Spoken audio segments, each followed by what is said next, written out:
Hello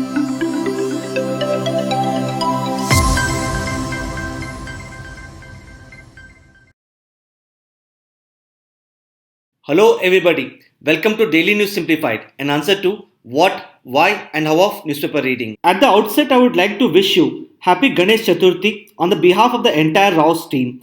On account of Ganesh Chaturthi, there will be no print edition of the Hindu newspaper tomorrow, that is 3rd of September 2019. Accordingly, there will be no DNS tomorrow as well.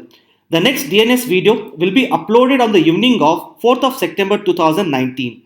Now the topics to be discussed today has been presented on your screen. Timestamping for the same has been provided in the description box below. Let us begin our today's discussion. Now this particular article appears as a lead article on page number 10. The title of the article is Banking on the Banks for Expansion. This article shall be important mainly from the perspective of GS Paper 3, Economy, under the subsection Indian Economy and Various Issues.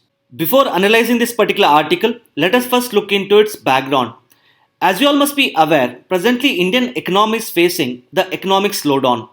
This is evident in the fact that the GDP growth rate for the first quarter of the financial year 2019-20 has dropped down to around 5%, and this is considered to be the lowest ever GDP growth rate registered by India in the last 6 years.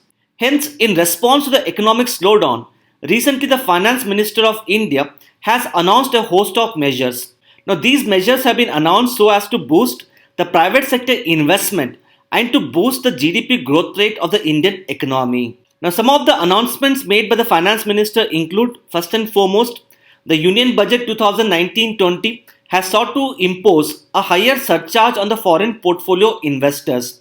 And recently, the Finance Minister has now decided to withdraw this higher surcharge imposed on the foreign portfolio investors.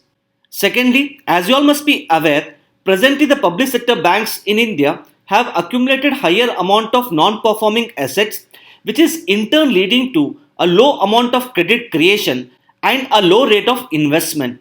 Hence, in order to enhance the credit creation in the Indian economy, the government of India has decided to infuse around 70,000 crores into the public sector banks. Thirdly, the NBFC sector, which complements the banking sector in India, is facing the liquidity crunch. Hence, the government of India has announced a host of measures so as to improve the liquidity situation of the NBFCs as well as the housing finance companies. Further, the monetary policy transmission in India has proved to be quite inefficient.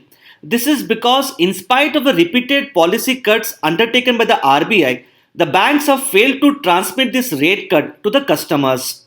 Hence, the Finance Minister of India has announced that suitable steps would be taken so as to improve the monetary policy transmission in India.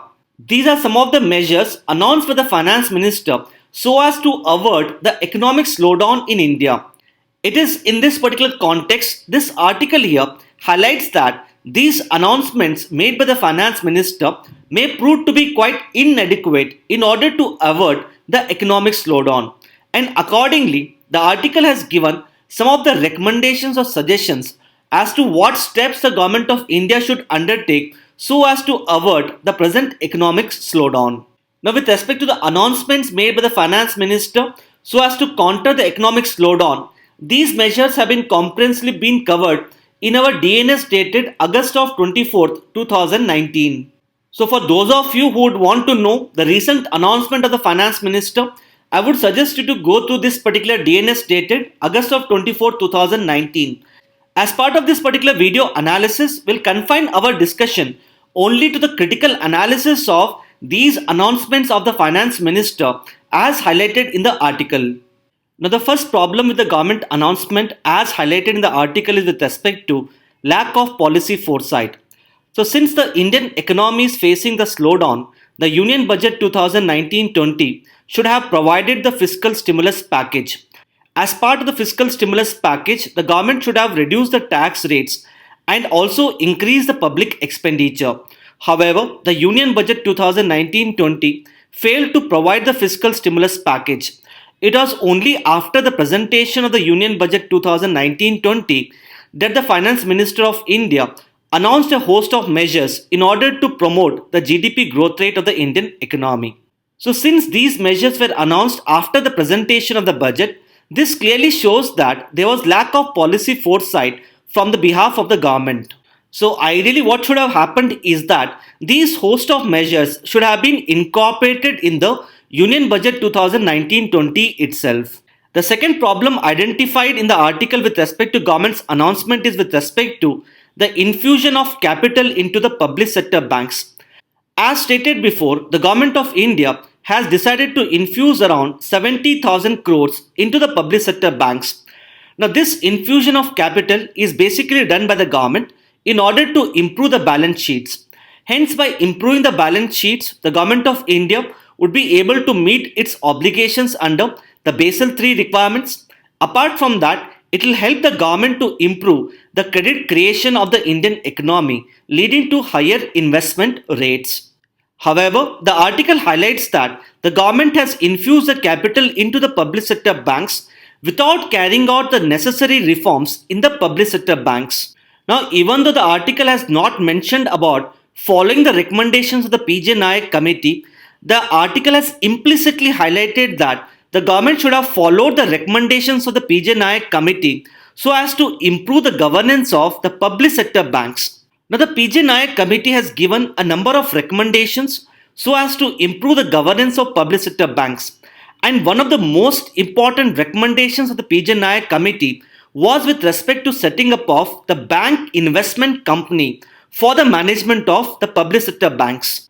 Now, the PJ Nayak committee has suggested that the bank investment company should be set up as a holding company.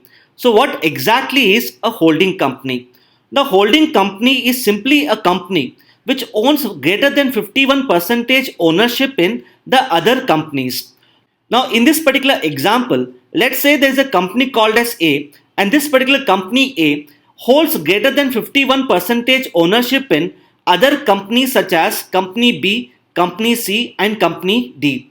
In this particular case, the company A will come to be called as the holding company, whereas the companies B, C, and D would come to be called as the subsidiary companies.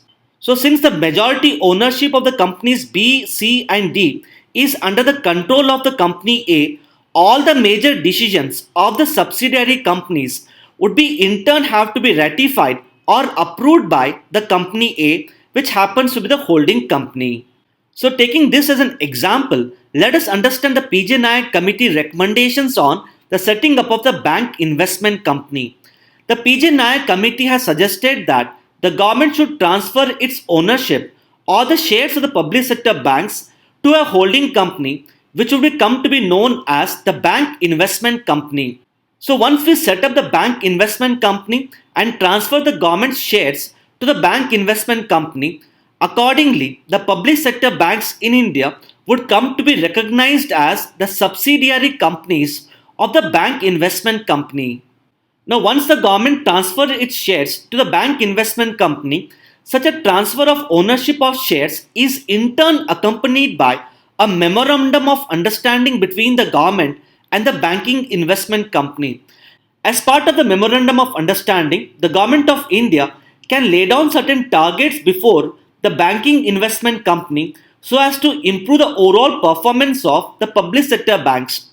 For instance, a memorandum of understanding could be signed between the government and the banking investment company at the start of every financial year.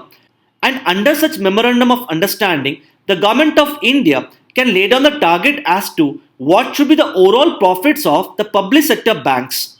So once the target is laid down by the government of India with respect to the total amount of profits to be generated by the public sector banks, the responsibility shall lie on the bank investment company in order to meet these targets. So what is happening to the setting up of the bank investment company is that the role of the government as such has got confined only to laying down the targets before the bank investment company, and ultimately the management and control of the public sector banks would be in turn exercised by the bank investment company. Now, why the setting up of the bank investment company becomes critical is because normally you must have seen that the public sector banks have accumulated a higher amount of NPAs, and one of the main reasons for the accumulation of higher NPAs in the public sector banks is on account of the political interference. Hence, by setting up the bank investment company, we would be able to eliminate the political interference and ensure professional management of the public sector banks in India. So, what would be the role of the bank investment company? The bank investment company would take over the appointment for the board of directors as well as the chairman of public sector banks from the government of India. Secondly, as discussed before, once the targets are set by the government of India with respect to public sector banks, the role of the bank investment company would be to meet the targets set by the government of India. Thirdly, the bank investment company, since it is a holding company for the public sector banks, it would be required to approve the major policy decisions of the public sector banks. And how the setting up of the bank investment company would benefit? First and foremost, it would ensure the professional management of public sector banks. It would avoid the political interference in the public sector banks. And thirdly, and more importantly, it will ensure greater competition between the public sector banks and the private sector banks, leading to an increase in its efficiency. In this regard, the article highlights that the infusion of capital into the public sector banks should have been ideally been accompanied by implementing the recommendations of the PJ Nayak committee. In particular, the infusion of capital into public sector banks should have got accompanied by the setting up of the bank investment company. The third concern raised in this article is with respect to government's announcement on the policy cuts. The Finance Minister of India has announced that the government of India would influence the banks to cut the rate of interest on the loans. And this is basically done in order to improve the monetary policy transmission. Hence, the idea behind the announcement of the Finance Minister is that once the rate of interest on the loans offered by the banks reduces, automatically it will lead to a higher amount of credit creation. That is, more number of companies would take the loans from the banks because of the fact that the rate of interest on the loans has got reduced.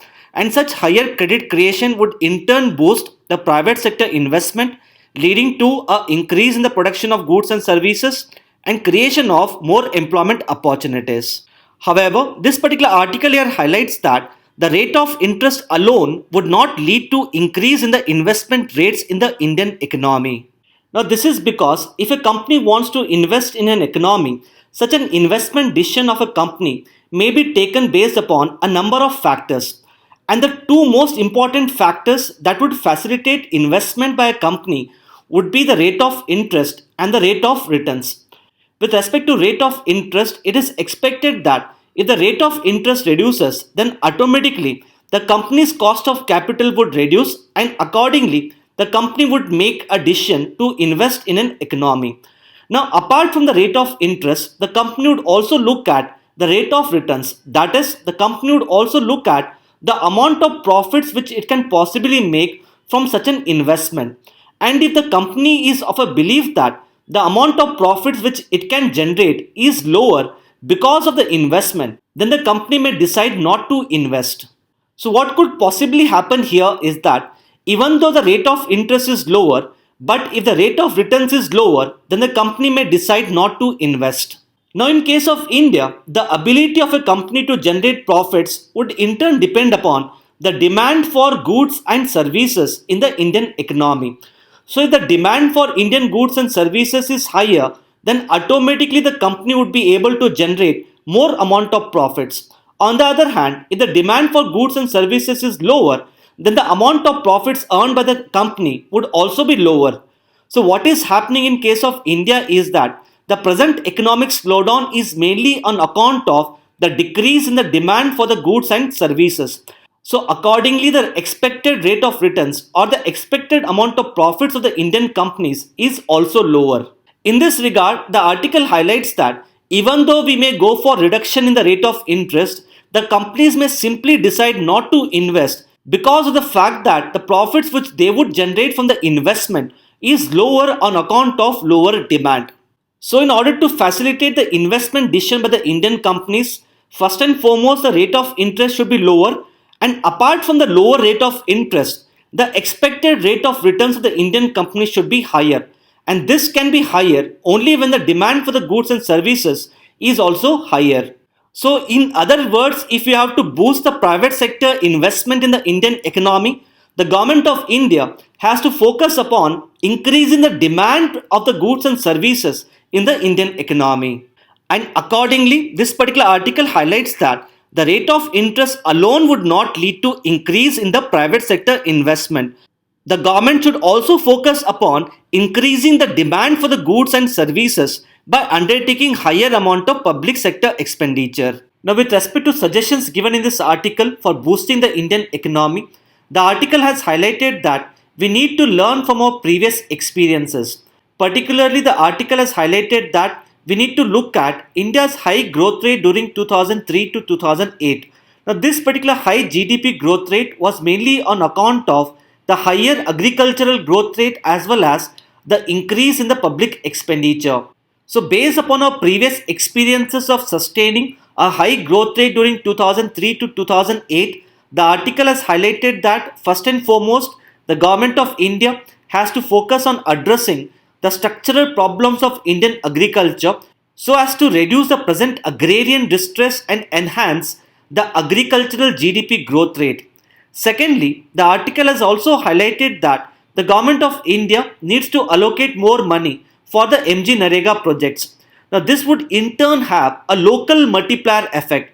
This can be seen in the fact that by undertaking higher expenditure on MG Narega, we would not only be able to create the durable assets, but we would also be able to boost the demand for goods and services in the rural areas. And lastly, the article has highlighted that the government has to focus upon enhancing the public sector investment. So, by undertaking a greater amount of public sector investment, we would be able to crowd in the private sector investment. Now, based upon our video analysis, a main question for your practice here could be the government's move to infuse capital into the public sector banks to boost the private sector investment is a welcome step. However, it has to be accompanied by carrying out reforms in the public sector banks and boosting the consumption expenditure. Discuss.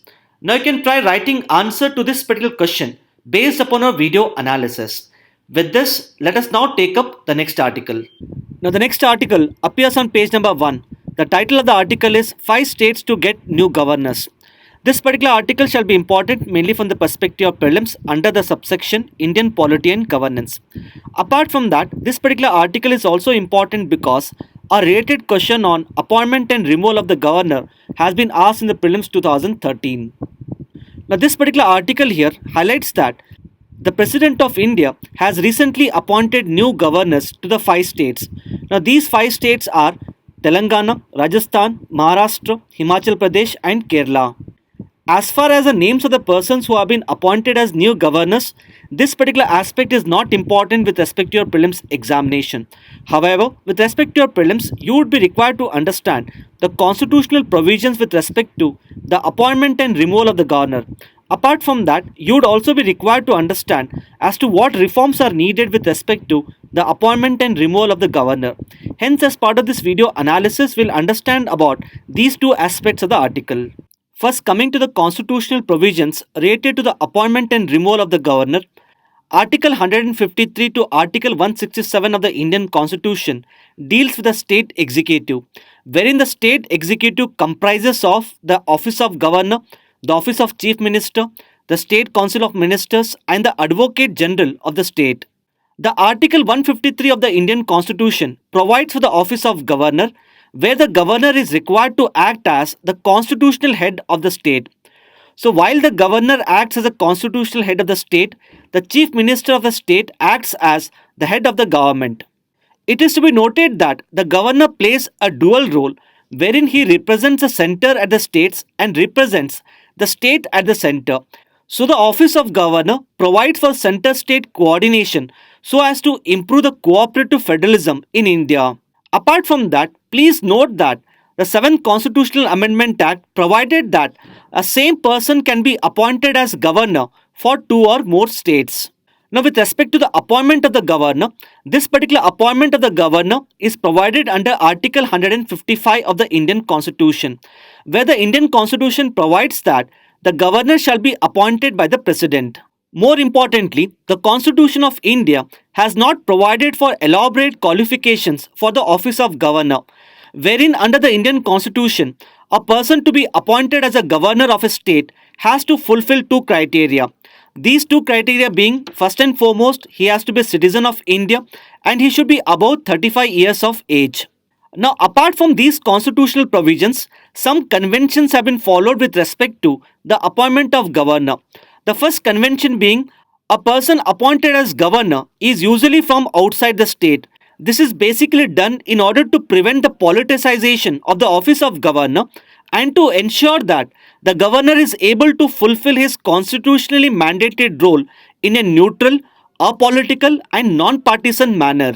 Secondly, since the governor of the state is required to coordinate with the chief minister so as to ensure the proper functioning of the constitutional machinery of the state, another parliamentary convention that has been developed in case of India is that usually before the appointment of the governor, the chief minister of the concerned state is consulted. However, it is to be noted that these conventions have been violated in some of the cases. Now, with respect to the removal of the removal of the governor has been provided under Article 156 of the Indian Constitution. Now, even though Article 156 provides that the governor shall hold office for a term of 5 years, however, the governor can be removed before the end of his tenure since the governor occupies office during the pleasure of the president. So, since the governor occupies office during the pleasure of the president, it is being said that the governor of a state does not enjoy the security of tenure in India. Apart from that, during his tenure of 5 years, the governor can even tender his resignation to the President of India. Now, the office of governor plays a very important role in India's federalism, since the governor is required to facilitate coordination between the center and the states. However, it has been observed that in recent times, there has been growing politicization in the office of governor. This is because in some of the cases, the central government has used the office of governor in order to meet its political ends. So, since the governor performs a very important constitutional role in India, there are certain reforms that are needed with respect to appointment as well as the removal of the governor.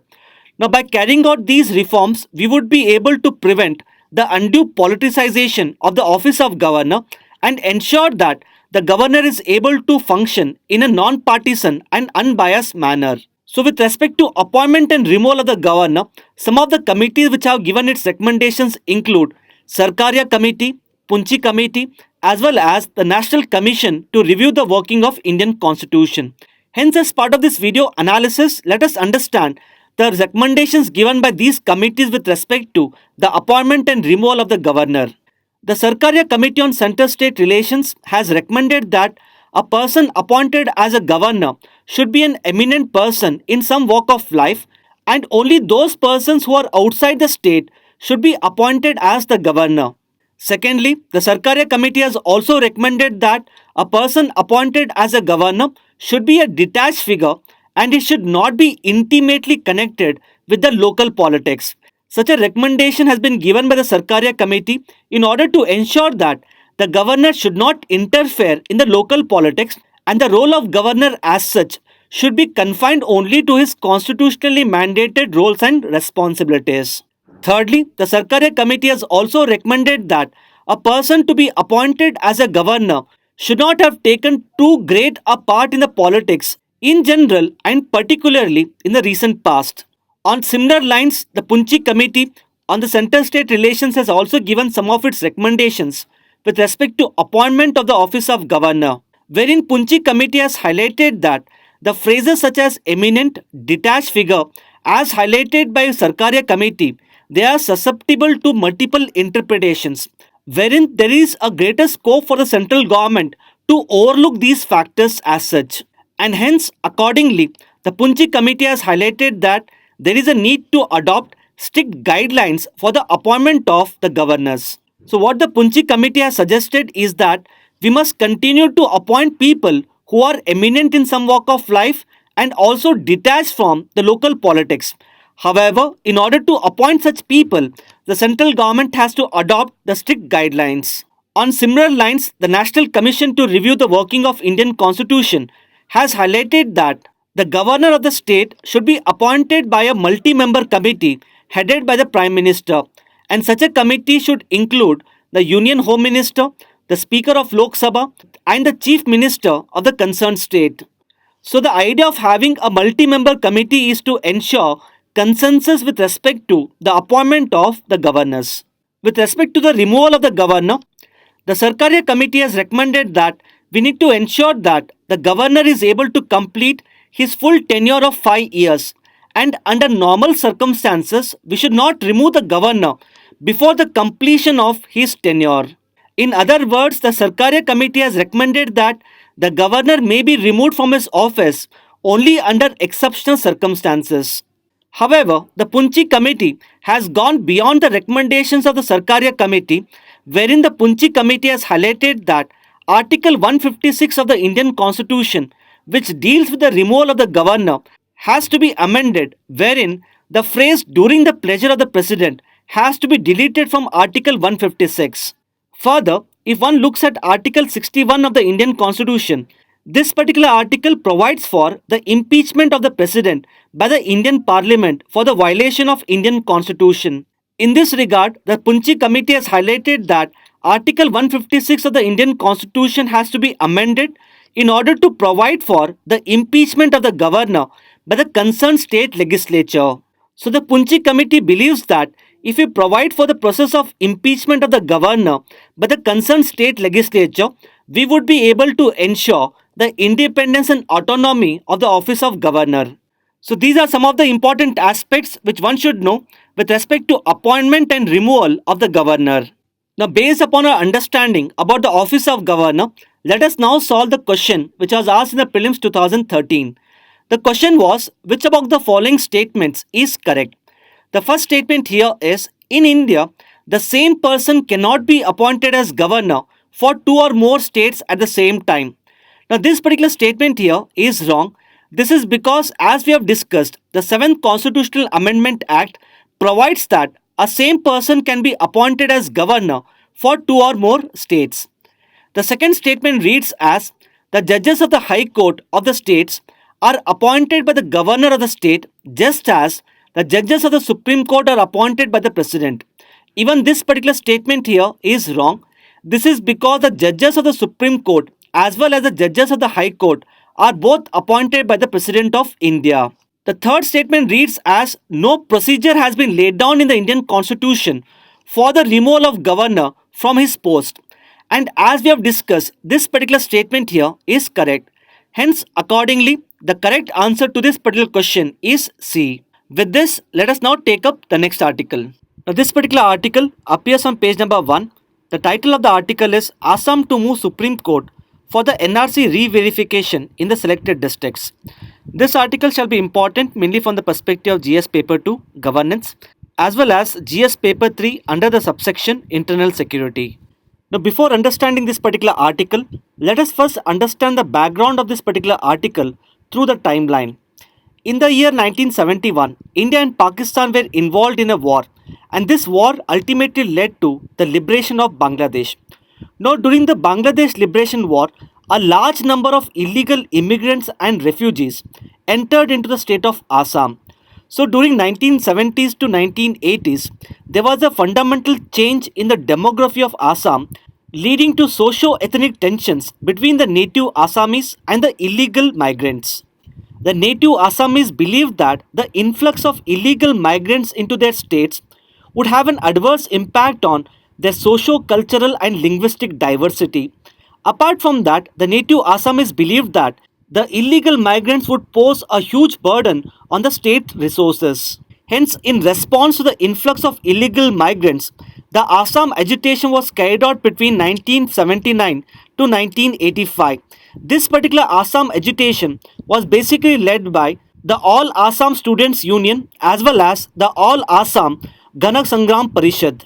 So between the years 1979 to 1985, large-scale protests and demonstrations were carried out in the state of Assam so as to pressurize the government to deport the illegal migrants to their country. So the Assam agitation ultimately led to the signing of the Assam Accord in the year 1985. This Assam Accord was signed between the central government, the Assam government and the native Assamese. As part of the Assam Accord, the government gave an undertaking to the native Assamese that it would update the National Register of Citizens, which was first published in the year 1951. Now, the idea of updating the National Register of Citizens was to identify the genuine Indian citizens and distinguish the genuine Indian citizens from the illegal migrants. Now, under the Assam Accord, the cutoff date for the identification of the genuine Indian citizens was fixed as the midnight of 24th of March 1971, which means to say all those people who have entered into India after the midnight of 24th of March 1971 would be treated as the illegal migrants, and accordingly all such illegal migrants would be identified and deported back to Bangladesh. However, this particular exercise of updating the National Register of Citizens was not carried out until 2012-13. It was only in the year 2012-13 that the Supreme Court of India intervened and directed the central government to carry out the updation of the National Register of Citizens. So far, the updation of National Register of Citizens was closely monitored by the Supreme Court of India, and over a period of time, the Supreme Court of India has extended the deadline for the final publication of the National Register of Citizens. And the latest deadline for the final publication of the National Register of Citizens, as laid down by the Supreme Court, was August 31st, 2019. So, in accordance with the deadline set by the Supreme Court, the government has published the final list of NRC on August 31st, 2019. However, a large number of concerns have been raised with respect to the updated list of the people included under the NRC. For instance, almost around 20 lakh people have been excluded in the updated list of NRC, and most of these people are the Bengali Hindus as well as the people who did not have any documents so as to prove their citizenship. Further, concerns have also been raised that names of some of the illegal migrants have also been included in the updated list of NRC. It is against this particular backdrop, as the title of this particular article highlights, the Assam government has now decided to approach the Supreme Court for carrying out the re-verification of the updated list of NRC. Hence, as part of this video analysis, we'll understand the different dimensions related to the updation of the NRC list. So what exactly is the updated National Register of Citizens? As stated before, the National Register of Citizens was first conducted in the state of Assam in 1951 to identify the genuine Indian citizens and to distinguish the genuine Indian citizens from the illegal migrants and refugees. So this particular National Register of Citizens, which was first conducted in 1951, is now being updated based upon the Assam Accord signed in the year 1985. And if you look at the eligibility of the people for registering under the updated NRC, this particular eligibility is as per the Assam Accord. And the list of people who are eligible to be registered under the updated NRC include people whose name appear on the 1951 NRC list. Secondly, the people whose name appear on the voter list in Assam up to the midnight of March 24, 1971. The third category of people include the descendants of the above two categories of people. The fourth category of people include the people who have entered into India between January 1st, 1966 and midnight of March 24th, 1971. And if all those people have been declared by the foreign tribunals as the Indian citizens, these people are eligible to be registered under the updated NRC. The next category of people include the people who are considered to be the original inhabitants of Assam, including the children as well as the descendants who are the citizens of India. And the last and most important category of the people is those people who can provide any of the documents issued up to the midnight of the March 24, 1971. So some of the documents which the people need to provide for registering under the updated NRC include the passport, voter ID, ration card, birth certificate, land records, etc. However, it is to be noted that all such permissible documents have to be issued up to the midnight of 24th of March 1971. With respect to who is updating the NRC list, it is to be noted that citizenship has been provided under the Union list of the Indian Constitution. Hence, accordingly, the central government is responsible for making the policy decisions, issuing the guidelines, as well as the funds for updating the NRC.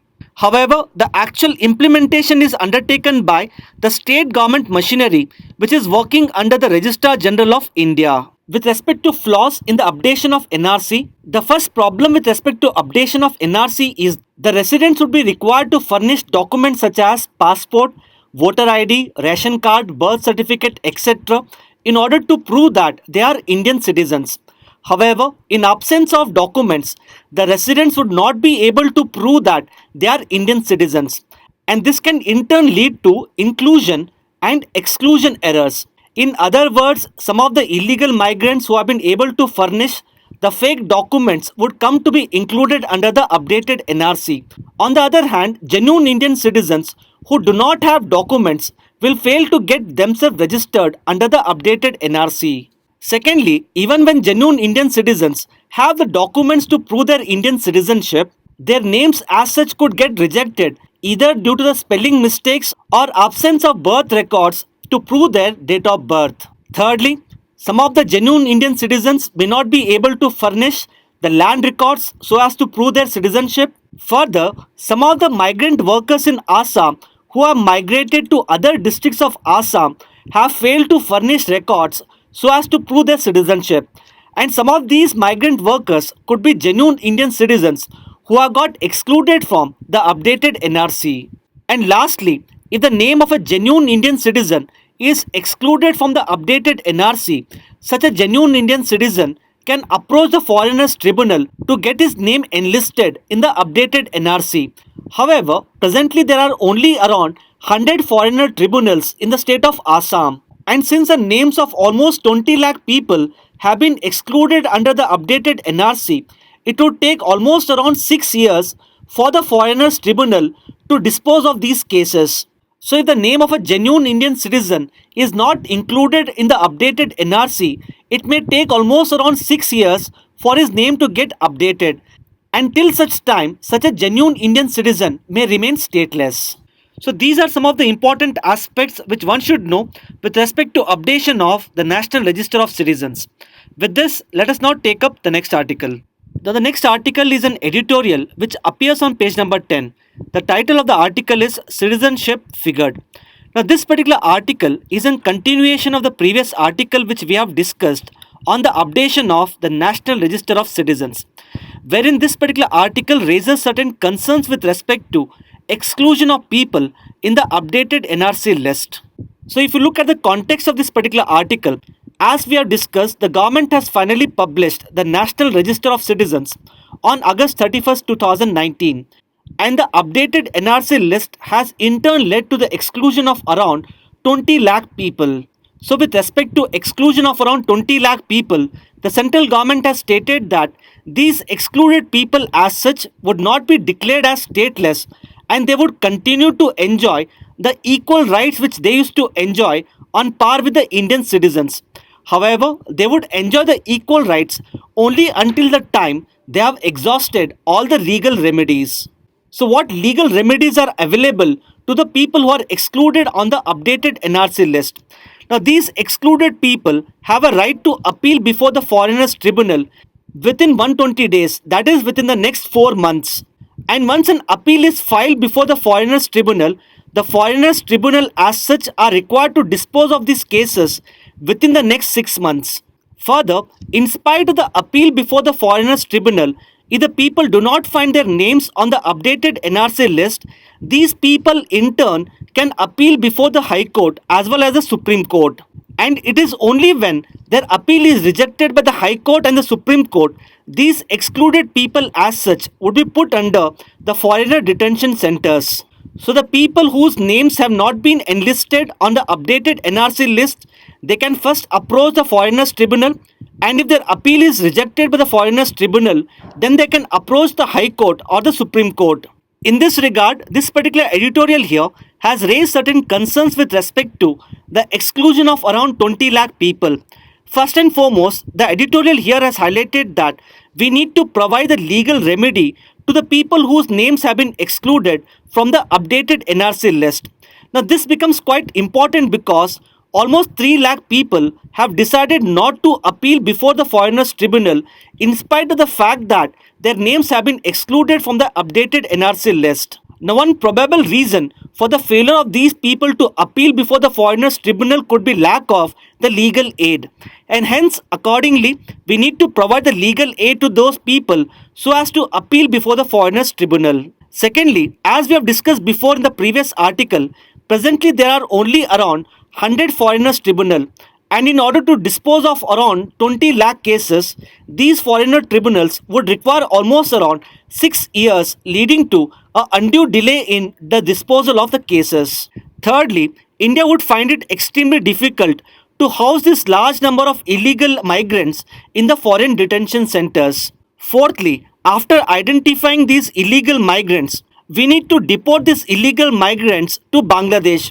However, India would find it extremely difficult to negotiate with Bangladesh to take back these illegal migrants. And lastly, as discussed before, the Assam government has raised certain concerns with respect to the inclusion and exclusion errors in the updated NRC list, and accordingly the Assam government is demanding for the re-verification of the updated NRC list. So if this particular demand for the re-verification of the updated NRC list is accepted by the Supreme Court, this could further delay the process of updation of the NRC. So these are some of the important aspects which one should know with respect to this particular article. With this, let us now take up the next article. Now the next article appears on page number 11. The title of the article is Redesigning the Medical Education.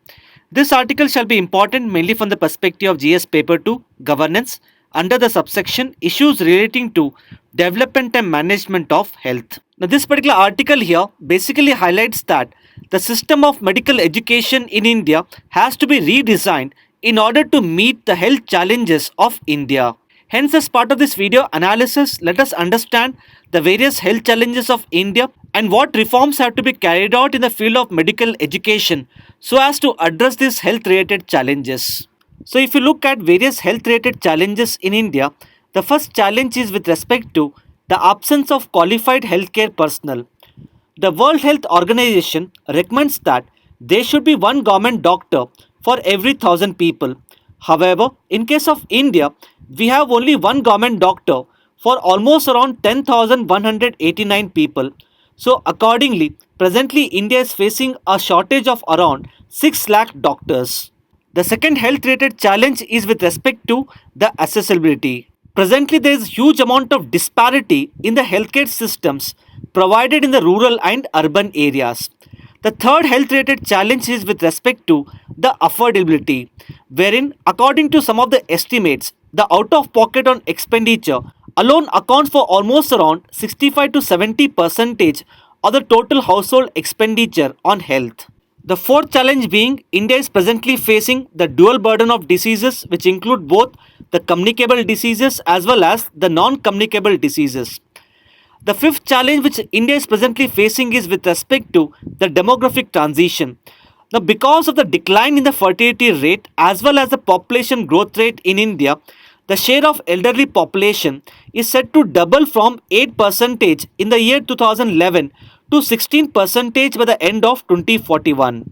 So in the next 2 decades, the share of elderly population in India is set to double, and this is in turn going to pose a health related challenge in India because we would have to take care of the aging population. Hence, in order to address these health related challenges, this particular article here has highlighted that we need to redesign the medical education system.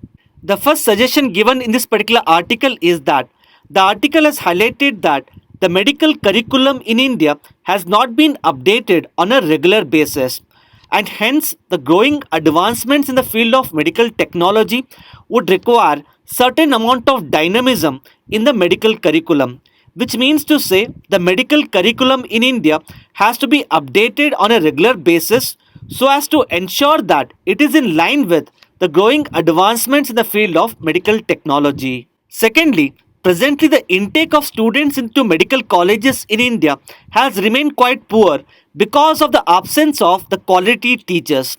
Hence, in order to address the problem of the shortage of quality teachers in the medical colleges, the article has highlighted that we need to extend the teaching privileges to the practicing physicians. Thirdly, the method of education is undergoing changes in a number of fields.